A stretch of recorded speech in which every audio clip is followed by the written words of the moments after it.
வேட்டி இந்த வேட்டி எல்லாருமே சேர்ந்து வருவா பொண்ணு பையில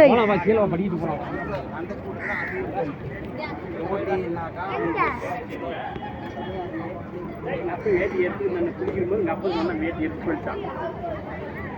சரிங்க நான் போட்டுக்க பாப்பா. நீ முன்ன பையில வச்சுட்டு முன்ன தண்ணி ஊற்றிக்கிட்டு அதை மாற்று வேட்டி மாற்று. நான் சும்மா முழி வந்துருச்சுன்னா வேலை முடிச்சு வேறு எங்க பேர் அப்புறம் செல்லெல்லாம் பத்திரம் பையில வை. துணியை வாங்கி சட்டையை வாங்கி பையில வைங்க.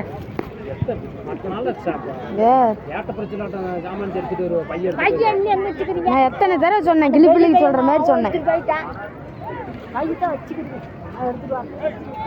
அந்த துணியை அதை எண்ணத்தை கழட்டி விடுவேன். அந்த பனியன் கழட்டி அப்படியே அத்தோட விடுவேன். சட்டி துணி ஒன்று வாங்கிடக்கூடாது.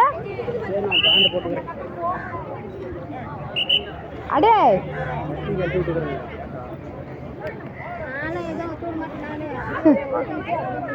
போய் அது கூட எப்படி போகும்? போகவே போகாது. உள்ள போய் வாங்கிட்டு வர சொல்லிட்டேன். நம்ம தொட முடியாது கம்முன்றா. இந்த துண்டு இந்த அந்த துண்டு இல்லை வேற துண்டு கட்டிக்க. ஏதாச்சும் ஒன்று அப்படியே போயிடணும். அந்த மேலே போட்டுக்கிற பனியன்னு கழட்டி விட்டுரு. பனியன் என்ன பண்ற?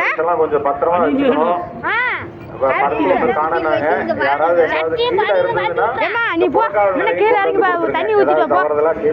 எங்கேயும் போவாது. நான் பாதுகாப்பா வித்துட்டு நிக்கிறேன். போ. இந்த டோக்கன் இல்லைன்னா ஒண்ணுமே பண்ண முடியாது.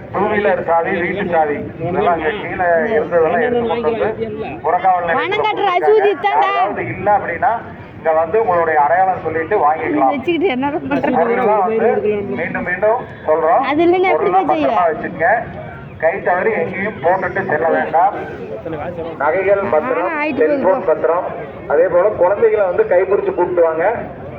அங்கங்க விட்டுட்டு போயிடாதீங்க.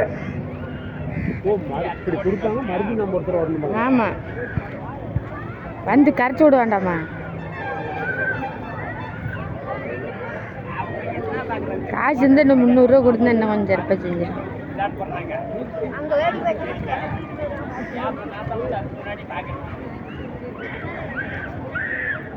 மண் ஒரு இப்படி மண் அள்ளிட்டு வந்துருக்கான்.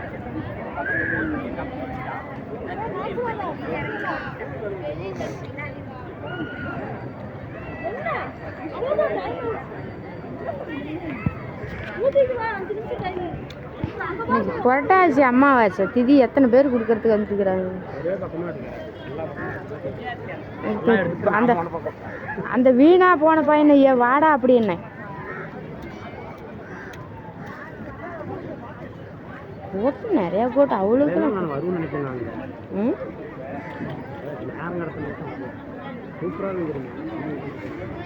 அப்படியே போய் முழி நேன கழட்டுறா வச்சுக்கிட்டு இதுக்கெல்லாம் வச்சுக்கிட்டு நான் என்னத்தான் பண்ணிட்டு பக்தர் ஒருவர் வந்து பரிகாரம் செஞ்ச இடத்துல வந்து அவருடைய